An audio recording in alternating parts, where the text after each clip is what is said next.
Okay, welcome everyone to My Independence, which is focusing tonight on supported living. My name's Lindy Wardle and I'm responsible for commissioning supported living services across the borough on behalf of Wigan Council. Commissioning, for those who don't know, is the process of planning, agreeing, buying and monitoring care and support services in order to meet the needs of people who live in their own tenancy but need additional support.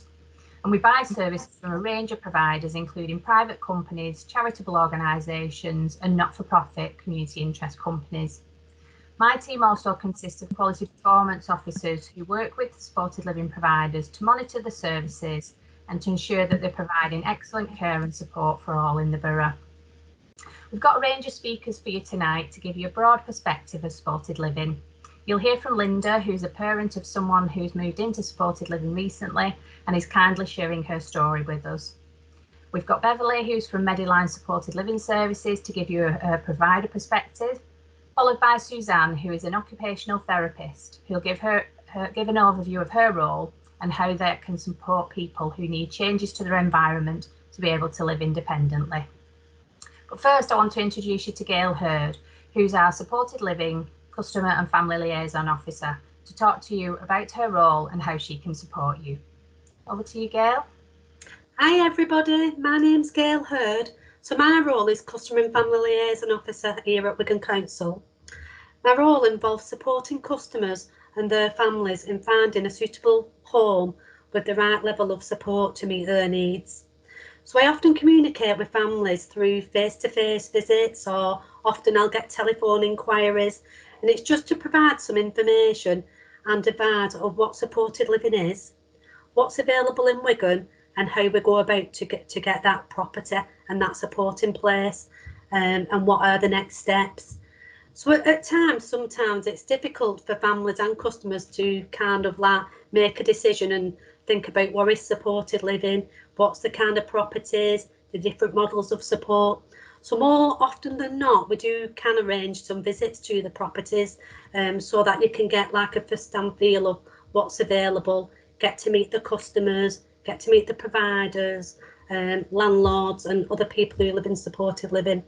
Sometimes at times it is a little bit difficult because we do have to bear in mind that these are people's homes, but more often than not, people are really proud to show off their homes and where they live, and providers are on hand at all times to meet with the new people and families and talk about the service. So that's a really good way of doing things, because it can help you make that decision, because it is a difficult decision to make and you need all that information up front really. We can also arrange for families and customers to meet other people who live in supported living or gone through a similar journey and experience, because often than not it is good to speak to other family members too, because this often does help as well with support. So the properties that we do have in Wigan, a variety of different types of properties, from houses, bungalows, apartments, and these can be within a shared tenancy, living with other people, or in a single tenancy. All the properties are rented and we work alongside social care registered landlords. So the support in the property is also different in each models, but we kind of look at the least restrictive options for people. So for some people, they can spend some private time on their own in their own apartments, but they still would have access to that 24-hour support through what we would call background support. So that means that the staff there all the time, but they're in the background for even when that support's needed. Alongside that, each person will be assessed through a social worker assessment. They will have a social worker involved at that time, and they will do that needs assessment and look at one-to-one support, and also look at if night support's needed. Some models of properties have sleeping support. Some properties have a wait night. So it's all different, but it's all based on that person-centred assessment. So and also like I touched on, we do work with the landlords, so we're kind of looking to source a good standard of property, what's in that safe environment and it's well maintained. So we work with the landlords, but also with the care providers, because the providers that we work with in Wigan, they do offer that good quality of support. social workers are involved. We keep families involved as much as possible, because you yourselves will be that important link as well, what we need. Because when we're set out on this journey, you'll be part of that support planning, looking for that property, looking at the support, what's needed. But also, if once we've found that property, there will be a transition plan in place, which everybody will work in partnership. So we're kind of a bit of a team where we kind of do it together. So you will be part of that process all along the way. So yeah, there's quite a big team of us that work together, and that's kind of really like how my role starts. But sometimes with social workers, they're that big part of the link as well. And once that transition plan's put in place, it's kind of different for each person. Some people prefer not to have a transition and they kind of just want to move straight in. But for a lot of people, it is good to have that plan. So for the start of the plan, it might just be some introductions into that service. They might meet with a couple of the neighbours, they'll meet with the provider, and then slowly we would build up. So they might just go for a visit, build it up to a tea visit, then we might build it up to an overnight stay, and then we'll kind of work together and look at a move-in date and slowly do that. So the customer along the journey, they might just bring some personal items to start personalising that property, eventually leading up to the move. Also important really is kind of about looking at where that person wants to live. Do they want to share? What's in the community? Continuing with the activities, what they're used to doing, but also learning like there might be new activities in that community. They'll make new friends. Their aspirations all might change. They won't go into education, college, volunteering, have a job. You know, there's lots of things we can support with. So it's that's kind of just a touching on my role, but along with all the other partners who I work with as well. So I have put my leaflet online, so if there is, and my telephone number along with my emails on there, so if anybody would like to get in touch with me, that'll be great, and we can take it a bit further if you're ready for that. I hope that's okay for everyone. Lovely, thanks, Gail. Yeah, some Paula B's asked the question in the chat as well for your email, so I'll pop that in there so people have got that in the chat as well. But as you say, your contact details are on our web pages as well, which we can share. No, that's great. Thanks, Gail. I'll hand you over now to Linda to give us her experiences of when her son moved into supported living. Over to you, Linda. Thank you. Hi, everybody. Yeah, when we first, like Gail was explaining to you then, and I think we first met with Gail to look at what options were out there for our son, and it was a bit of an eye-opener, really. We didn't realise what was out there. And once we'd had a few, a meeting with Gail and that, then, like she said, we started the visits. So Adam would go, and he'd have a visit there with like going. He went as many times as he wanted, really. We had a meeting with the manager that's there and the team leader. They actually came and met Adam at our house to see to get an idea of him and whether he would fit in where we wanted him to go.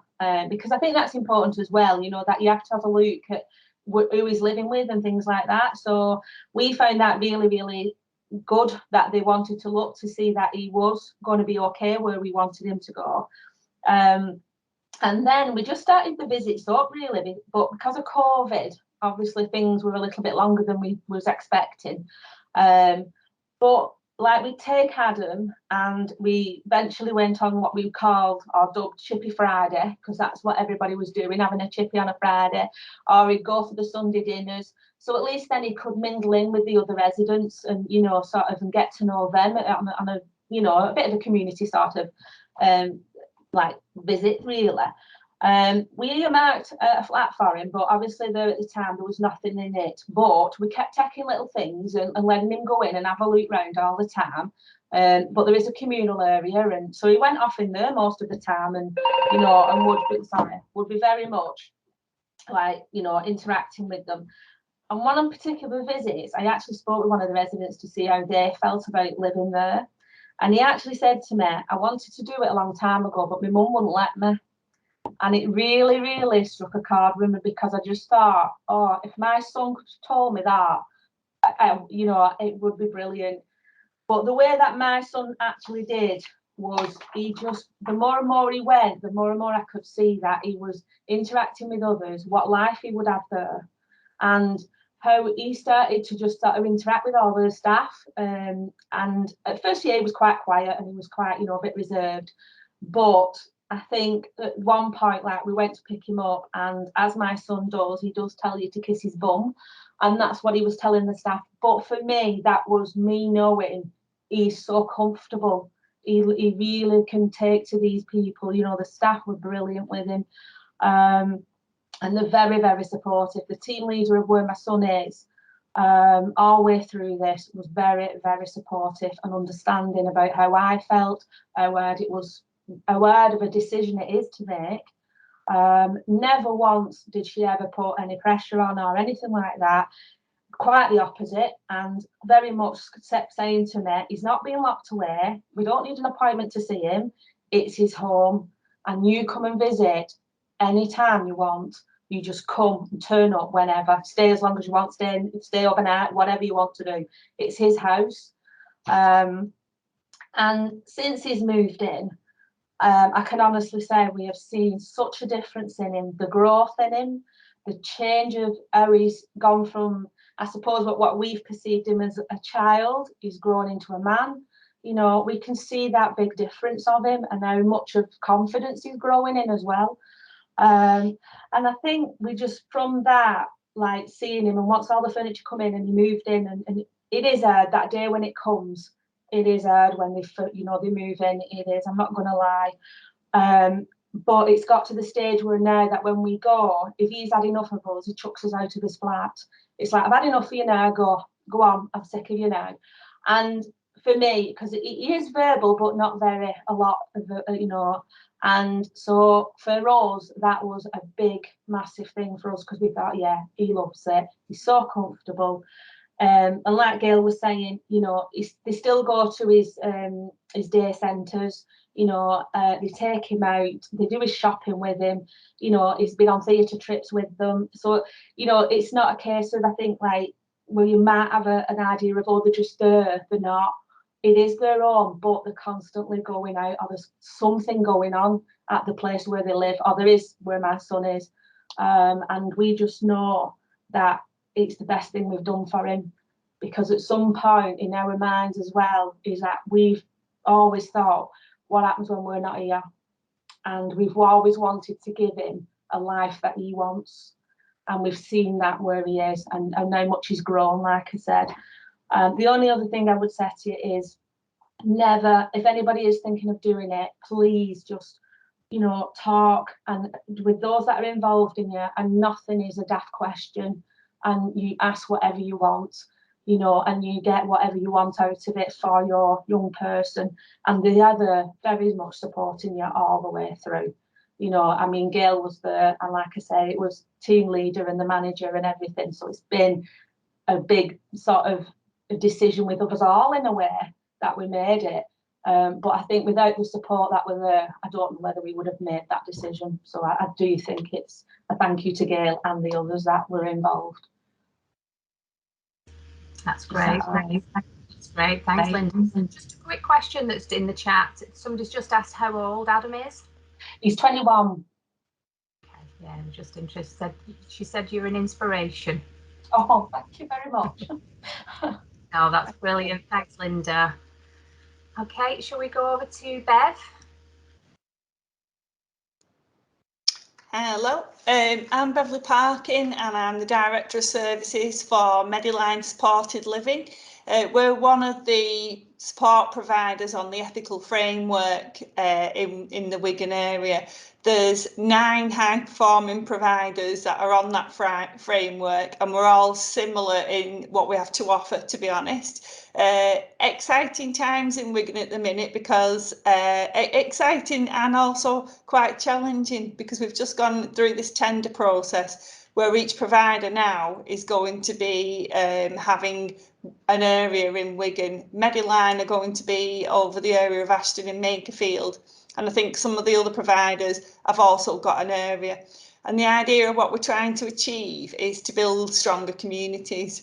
So we've got this real vision that the support that we provide in the houses in those areas are going to be able to have some natural neighbourhood principles going on, where people can make natural friendships. We can kind of share resources and gifts and talents, and we can really get to know the neighbourhoods. So that's what we're trying to achieve with what is happening at Wigan at the minute. It is quite exciting. It's also a very busy time. As one of the providers, we've been working in Wigan for some time, and we've got some different experiences. A bit of what Linda said before, the emotions that you go through, you can see what's on offer. But when it comes to that milestone in your child's life where the decision needs to be made for them to leave home, everybody goes through it, and it's a really big decision. And I think the difference is if you've got somebody that needs some support, you as a parent feel like you always need to look after your child. So making a decision to let them go to somewhere else is completely huge and massive. Just echoing what we said before, our process is that if we get a referral from the social work team to say there's somebody that needs a placement, we look at what accommodation we have. And what we really want to do is to make sure that the people can live in their own communities already. In my experience, we've done resettlements from people who couldn't get placements in Wigan, who'd had to live far away, and to their families bringing them back to live in Wigan and having that opportunity for them to live in the community where the family is, where the friends are, was really, really important. But I think now it isn't a question of people moving out of Wigan to find somewhere to live with support. It's a case of there are places in Wigan and there's lots of choices. Echoing a little bit about what Gail says, our supported accommodations, we work with the social landlords and we've got a real choice. So very often we'll get an email off Gail saying we've got somebody who's looking for supported living, can they come and have a look around? So that's the first point for us. We'll look at the support plan that comes through. We'll kind of see, first of all, is it worth them coming to have a look around that accommodation? Because it could be that it's got steps and it's not suitable, or it could be that it says on the support plan that they want to live somewhere different and it's not a match.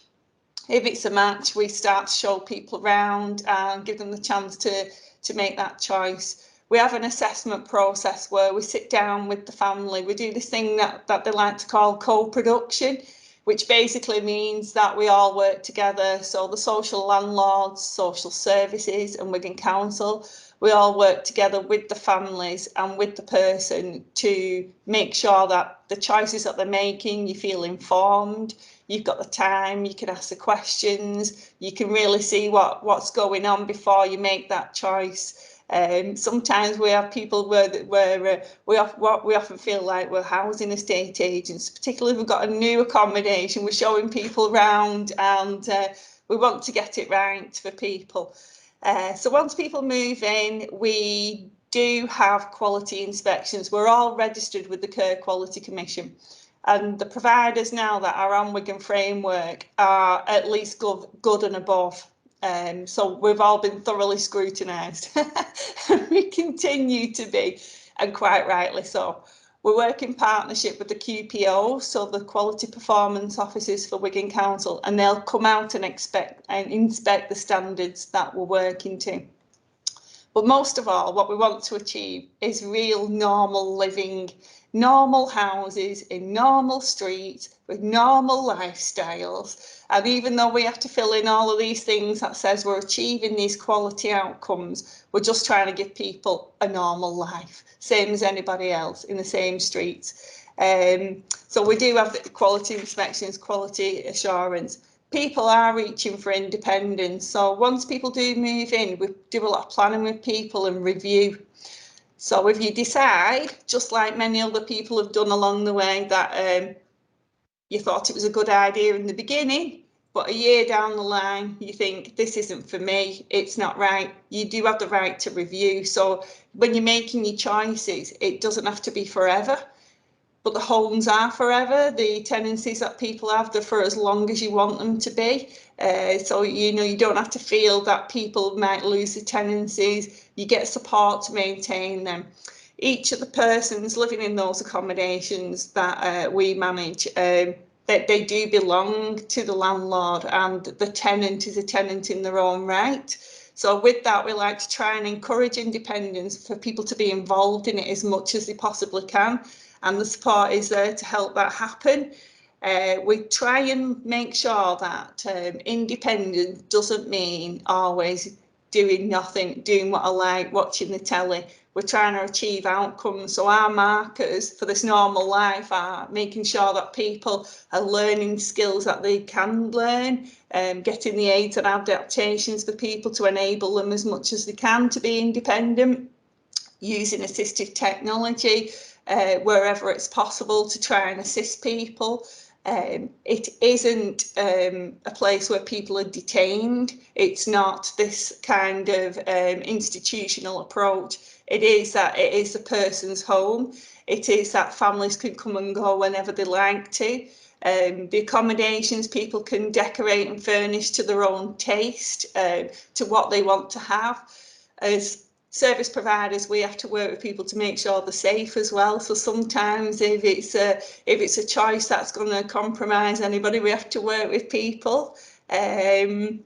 What else can I say? We do support plans. I think somebody wanted to know how we do that, and we develop those with the family, with the person, and we work with all of the other agencies. So the support we provide to people, it can be that they only need a few hours support a week and they're quite independent beyond that, right up to people with real complex care needs who don't have to go and live in a formal facility. They can still live at home with the integrated support systems around them. So that means working with the occupational health teams. It can mean working with the learning disability nurses.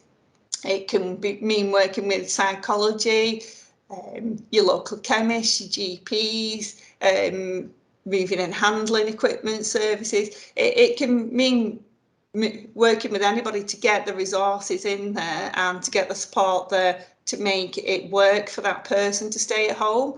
Also, we have very well trained staff as well. So we do mandatory training for staff to make sure they've got everything what they need to be a good social care worker.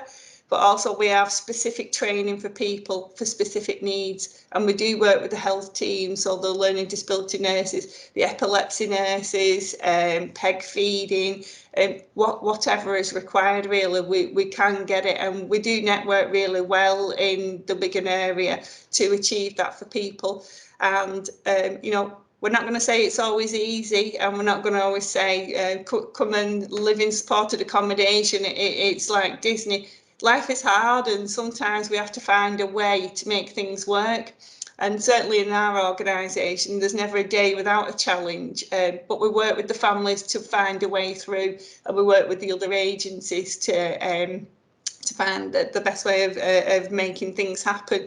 But definitely people can make natural friendships. There's lots of community groups going on that we get involved in. There's lots of active living opportunities for people. And the other providers, we work with them as well. So sometimes people are using the community book to purchase some one-to-one support that's different from the supported living, and that's okay as well. So it's really making the person have the life that they want to have, utilising whatever resources we can find in Wigan, and yeah, that's kind of it. Thank you. Great. Thanks, Beverly. That's given us a really good overview from a provider perspective. Okay, we'll hand over to Suzanne now so she can give you a bit of an insight into her role and how she fits into supported living. Hello all, my name's Suzanne Johnson and I'm the named occupational therapist for transformation and project work. And I work alongside colleagues on supported accommodation projects.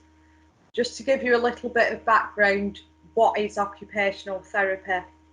In layman terms, to an OT, an occupation is anything you do, be that feeding yourself, dressing, toileting, making friends, sitting in a chair, walking across a room, the list is endless. As OTs, we expect people of certain ages to be able to do certain things. So we expect babies to learn to walk, 6-year-olds to tie the shoelaces, 12-year-olds to sit and listen in the classroom, adults to take care of themselves, and older adults to have leisure interests once they retire. The list goes on forever. OTs want to be sure that people can engage in occupations that are meaningful and important to them. So, for example, why we might expect an adult to drive, if that's not important to them, then we're not going to be concerned about it. They might prefer to take public transport or ride a bike, so we concentrate on the things that are important to the person. If a person can't do a task that we would expect them to do and they want to be able to do it, then we figure out why they can't. For a simple example, if somebody's broken the hip and hip precautions are needed for 8 weeks, we look at how are they going to get their pants on and the socks on, how are they going to get in and out of bed. So providing advice on technique and equipment, we can teach them to manage their new, albeit temporary, physical reality. However, reasons can be more complex than that, and it could be that any number of impaired cognitive, physical, sensory and motor skills are impaired. So then we have to try and address those impairments to rehabilitate, remediate or compensate for them. Being an OT can be a really rewarding experience when you're helping someone regain functional independence. And sometimes it can be in very personal areas, from being able to feed yourself, open your own front door as a wheelchair user, being able to sit in a supportive chair, or even wipe your own bottom. Within Wigan, I'm involved in multidisciplinary steering groups for future builds, specifically for learning disabilities, autism and elderly care. We include specialist intergroups who feed into these future plans from the customer's perspective to ensure that we're taking views from all accounts. From the planning stage, I provide professional advice from an OT perspective. So, for instance, looking at the layout of a bathroom is crucial to make sure that any equipment that may be needed in the future will fit around existing fixtures, such as the toilet. Another example would be that we ensure that all new properties are wheelchair accessible and each is built with walk-in shower facilities, which can have a bath placed over that if necessary. And this contributes to that we're ensuring we provide lifelong homes which will meet the needs of our customers now and in the future within all the provision of specialist services. For me as an OT, once a person that's been identified as having an equipment or adaptation needs, be that through functional or cognitive issues, I complete an assessment and provide the suitable equipment or advise on any adaptations required. And that could be anything from a grab rail to a ceiling track hoist. I also advise in Wigan on the suitability of any existing identified property for an individual and then any adaptations that they might require. Following any move, I also complete a follow-up visit to check that there are no other needs identified. Basically, OTs are problem solvers who try and find a solution to improve your independence in whichever area is important to you. I hope you found that a little bit interesting. Thank you for listening. Lovely, thank you, Suzanne. Yeah, and Suzanne, as Suzanne said, she's involved in a lot of our new developments as well. So we're getting that insight into, you know, making sure homes work for people from when they're actually first developed and built. So yeah, thanks for that, Suzanne. Okay, I think that's it from our speakers. So Chris, have you got any questions for us? Not seen any more pop up in the chat. Yeah, I have. So I'm going to spotlight all of our speakers from tonight.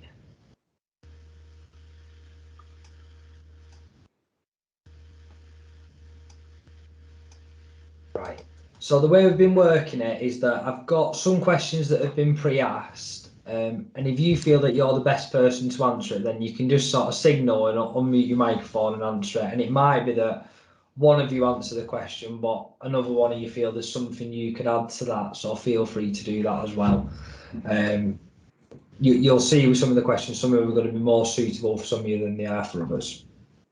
Okay, so one of the questions we've had is, how do the bills work? Utility bills, rents, etc. Okay, I can pick that one up. Oh, Bev, go on then. Do you want me to start? Okay. So yeah, the bills are the responsibility of your son or daughter, whoever's moved into that accommodation. So they are responsible for paying the rent and the utilities and other bills like food, phone lines, broadband, etc. They can apply for housing benefit to help cover the rent if they're eligible. And in most places, you're able to choose your energy supplier. So obviously you can get the best offer in terms of your energy suppliers.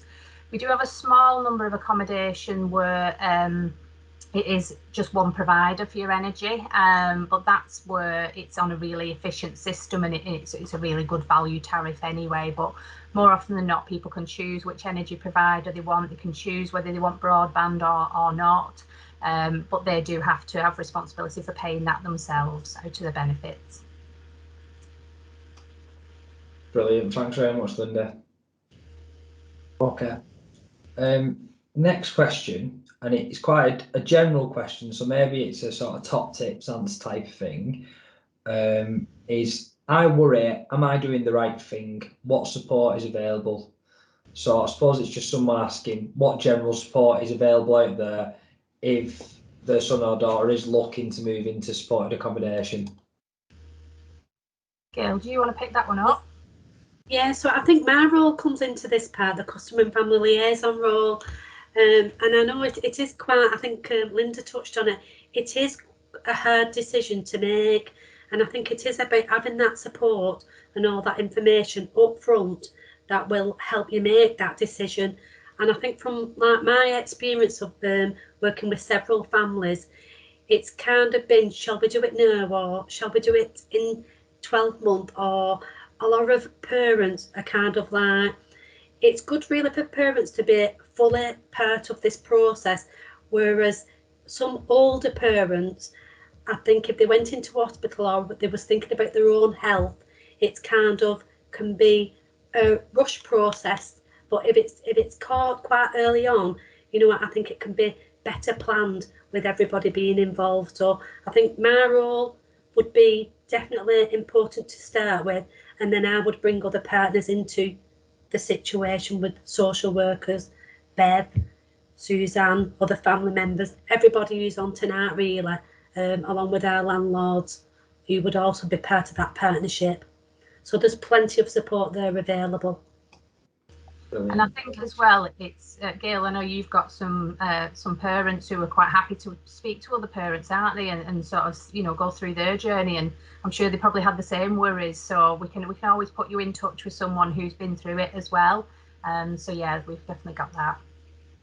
Can I just say that, yeah, I think, yeah, it was very much, I was in the same boat of, am I doing the right thing? But I think, like Gail was saying, you know, you've got her support, you've got the support of the social worker, and also the people that, the accommodation that you're at, they will also support you through this as well. But yeah, I think just lean on people and just, you know, ask whatever you want. But it is hard. It's not an easy decision, but you'll make the right decision for you and your child. Great, thanks for that, Linda. Okay, I'll just remind people on the call, you can still add a question if you've got something general that you're wanting to know from any of the speakers into the chat box, and we may get round to answering those as well, so feel free to pop something in. If we don't get a chance tonight, we may be able to answer it on the website at a later date. So yeah, feel free to pop something in. Next question is, what properties are available in Wigan? So what different types of properties? So yeah, we've got a range of different types of accommodation. As Beverly said, you know, ordinary houses in ordinary streets. So we've got houses, we've got bungalows, and we've got apartments. So there's a wide range, and similarly, the support will vary in different types of accommodation as well. So it's basically just talk to us if you want to see some of the different types of accommodation. We can let you We can do, as Gail said, a bit of a tour, so you can try and see different types of accommodation. We are putting more things on our supported living web pages. So we started those web pages in partnership with members of our Learning Disability Partnership Board Housing Task Group. So we've got family members on that task group as well, and they were saying if you didn't have a social worker, there wasn't much information. You know, where do you start to find out about supported living? So we tried to put quite a lot of stuff on the website now, and we can. I think I think Amanda might have already shared the link. So we've put a lot of information on there already. But if there's nothing, you know, if there's things on there if there's things that you want to know that aren't on there, there's also the contact form there, which will come through to Gail and the team. So have a look on there as well. And like I said, Gail's role again was developed with input from the Learning Disability Partnership Board about having someone to talk to when you might not have an allocated social worker at that time, or you might just want to start the conversation and not, you know, just find out a little bit more about it. Great. Thank you. Next question is, can we bring our own furniture into the property we move into? Yeah, most of the supported living in Wigan is furnished, so it comes with a furniture package, but we have a catalogue, so you can choose that furniture yourselves. But absolutely, if you want to bring your own furniture, that's fine. And the furniture package is just your main basic big items, so your sofa, your bed, your bedroom furniture, your dining room table, your cooker, your fridge, freezer. But anything else that you want to bring, any soft furnishings, lamps, you know, wall coverings, that's up to you then to personalise your own apartment. Yeah, that's absolutely fine. Or house. Great, thank you. My son has a PA for 4 hours per week. Can this continue when he moves into supported living? Yeah, so we've got people already who have mixed package of support, and that's something you can talk through with the social worker.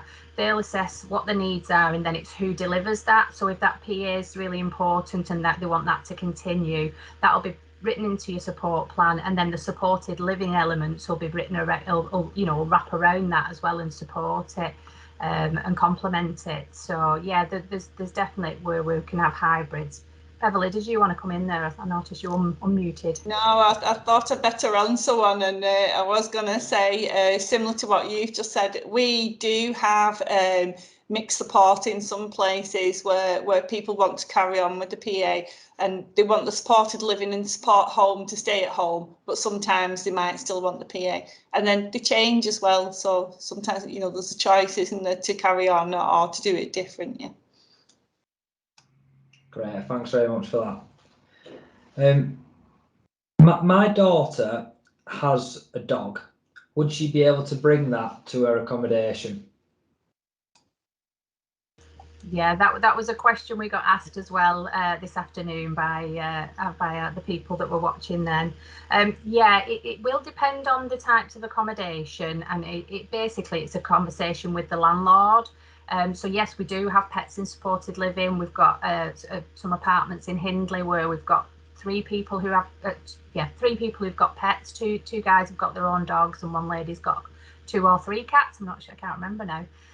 So we do have them, but it's a conversation with the landlord, just because they have to take into consideration, obviously, if they're living alongside other people, how will it affect them? You know, if there are other pets already in say it's an apartment block, if there's already pets there, they just need to make sure that they'll get along.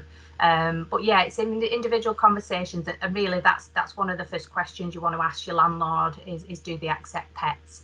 But most of our landlords that work in Wigan are really flexible around that, and they know the importance that, you know, that pets and animals can bring to people's lives. So yeah, they're very flexible on that.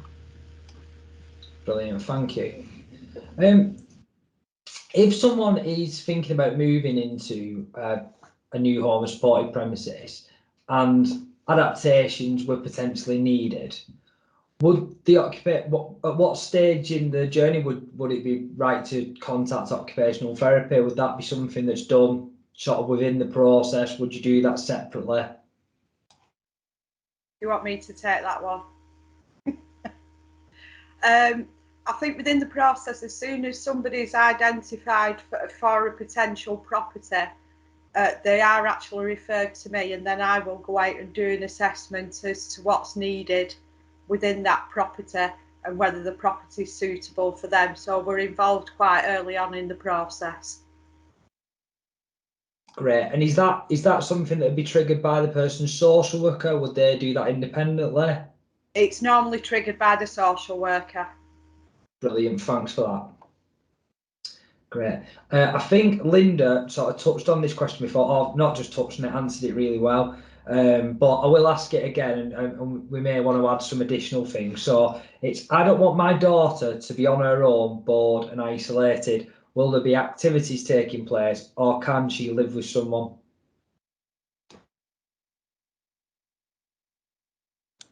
Do you want me to answer? We have activity planning that we do with people, and it's about knowing what they like, and we have an outcome approach as well. So we're looking at health and well-being outcomes for people to keep their mental health well, to keep them achieving, to make sure that they're connecting with other people and they're learning new skills and they're going to college and maybe finding work. So we're looking at people having really full lives based on what they want to do and encouraging them. There's lots of groups of people to get involved in to make natural friendships as well.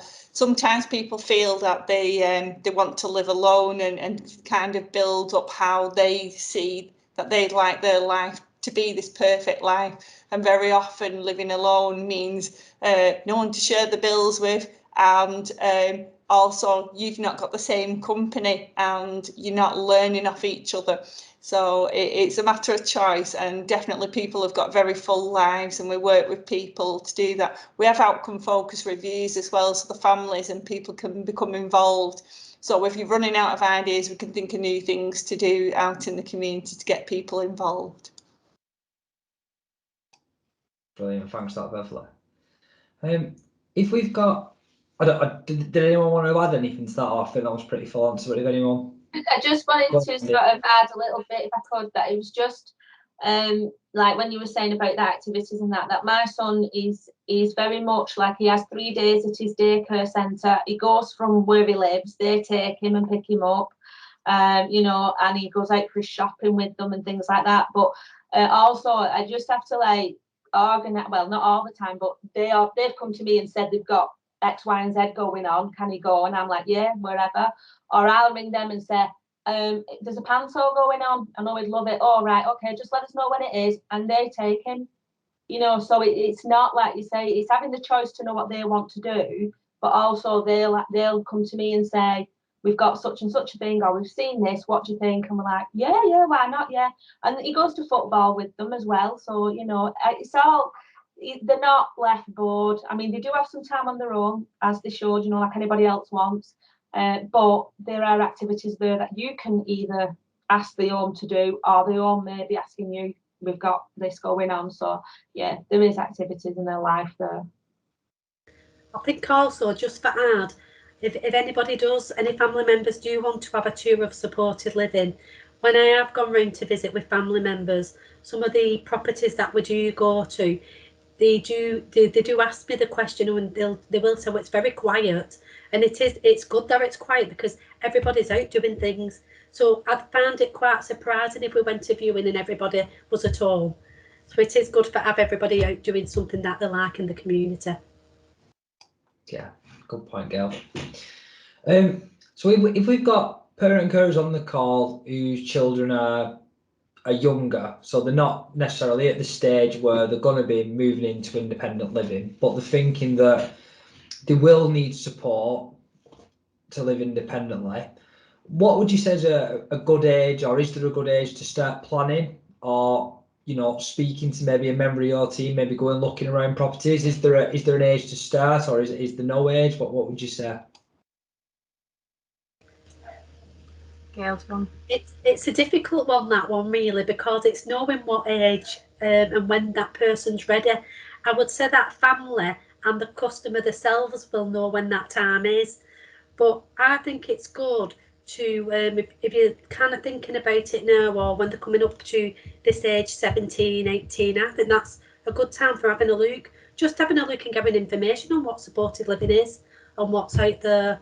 The properties and the vacancies we have in supported living change from week to week, you know, but I think making that start and just having a look now would be a good time. And I think, like Lindy touched on it, we do have new developments taking place from time to time, so properties and opportunities do change.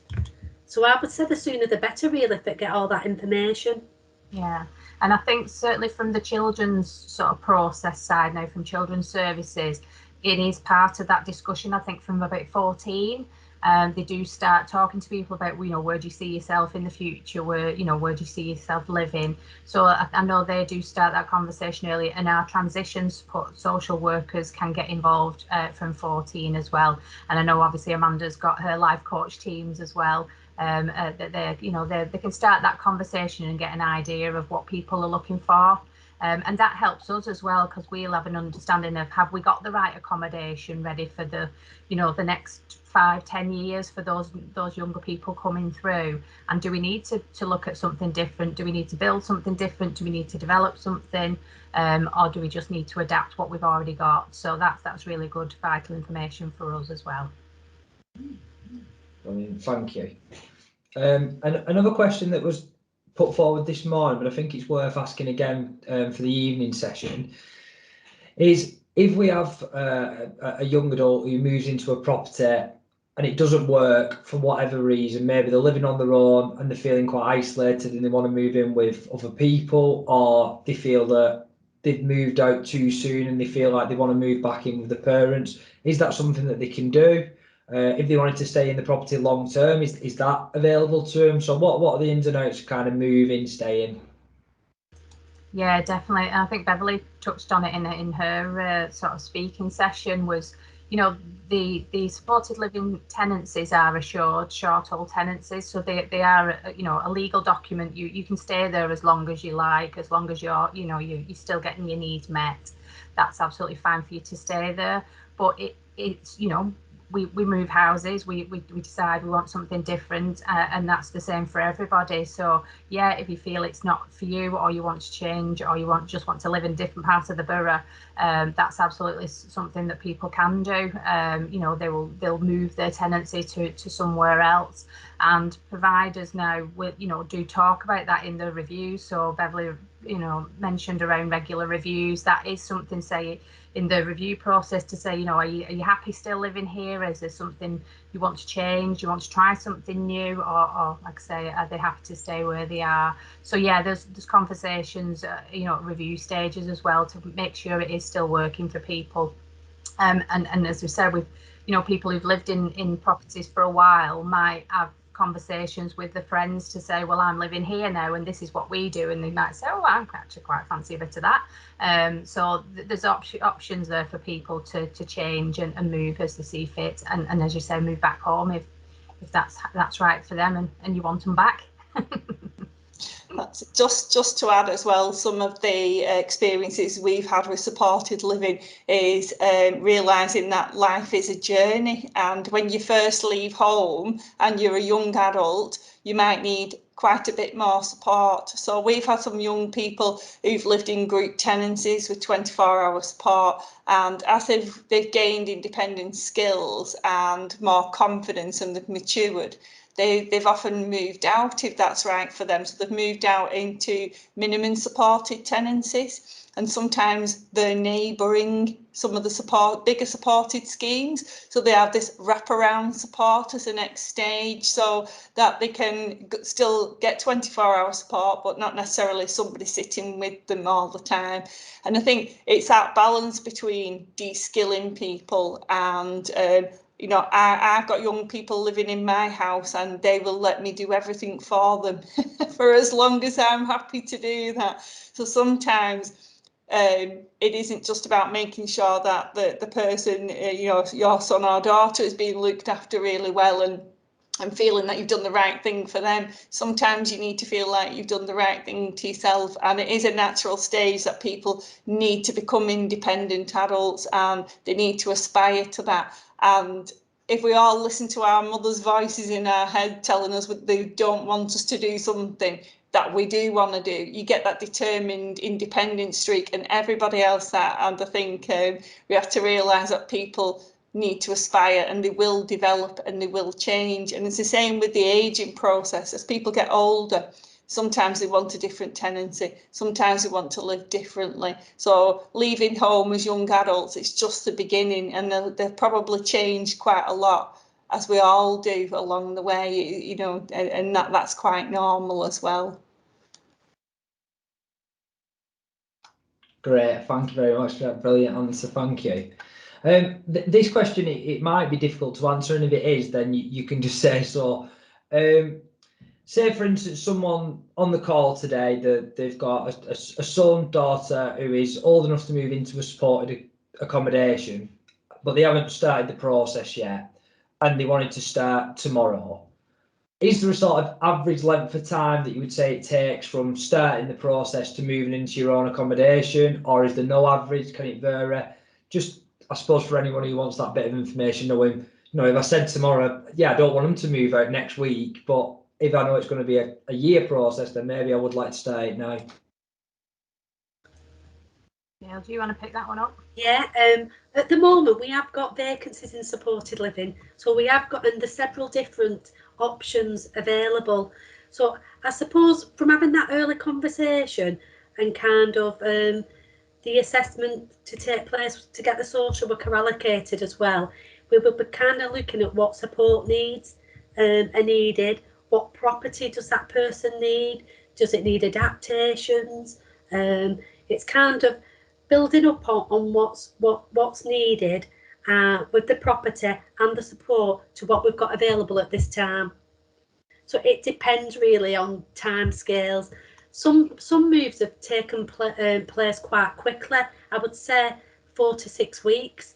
Some moves have took place quite longer than that. Just as an example, we've got a new development what's just up and running, and the first person is moving in at the end of November, but we've had quite a lot of delays in getting that property ready from the developer side. Plus also the provider have had to recruit a new staffing team. So that has took a long time. So that's been a bit of a process. But I think from involving everybody early on, customers and families and everybody who's been involved, they've all known it's going to take that time and they've been prepared. So along that way has been kind of a transition where we've been preparing that person building up to this move. If that answers that, okay. Some moves have took place pretty quickly and some have took a little bit of time. And I suppose as well, it depends on the person. Some people prefer not to do a transition, and when they know that this placement's been offered, they won't move in next week. So as long as we've kind of done the furniture, we've got everything in place, that can happen pretty quickly. Other people, it has to be done a little bit gradually so that there's no anxieties or any worries or anything, and we can do that along the way, because we want everybody's experience to be a good experience of moving into supported living, you know, and for it to be a smooth process, really. So it would be different timescales for each individual person's needs, really. No, that makes perfect sense, yeah. I'd agree with that. I think where we have moved people quite quickly, it's usually been in a bit of a, you know, in a crisis situation or in an urgent situation. So it always works better when you've got time to be able to plan it and do it, you know, in a measured way, really. So yeah, I think if you want to have a look at it, start it early. You know, you're not committing to anything. You don't have to say yes to that. We can just look at options, and then when it is right for you and your loved one, then they can put those measures in place for you. Is there ever a scenario where someone would be maybe spending a couple of nights at home and a couple of nights in the new home as they kind of transitioning? Yeah, we've done that before. So you know, you can have overnight stays. You can go initially and just, especially say if you were sharing, if you're looking at a shared house, you'd want to go and meet your new co-tenants. So you need to make sure that it's, you know, you're going to get along with them. So it might be going visiting them, staying over for tea, staying over, you know, overnight stay. Similarly, if you're in you know, your own home or house or apartment. It might be an overnight stay just to get used to being in that space for yourself, you know, on your own. Obviously staff are around, but being, you know, that first night on your own in your own accommodation, you might just want to trial that a little bit first, but then have the security of going back, you know, to mum and dad's. So yeah, that it's whatever works for the individual, we can certainly do that. Perfect. Thank you so much. And I just want to say a massive thank you to all of our speakers tonight. I think it's been really informative, and we've had a really good length of time for a question and answer session as well, which I think is always really useful. And hopefully everyone on the call has got a lot out of it.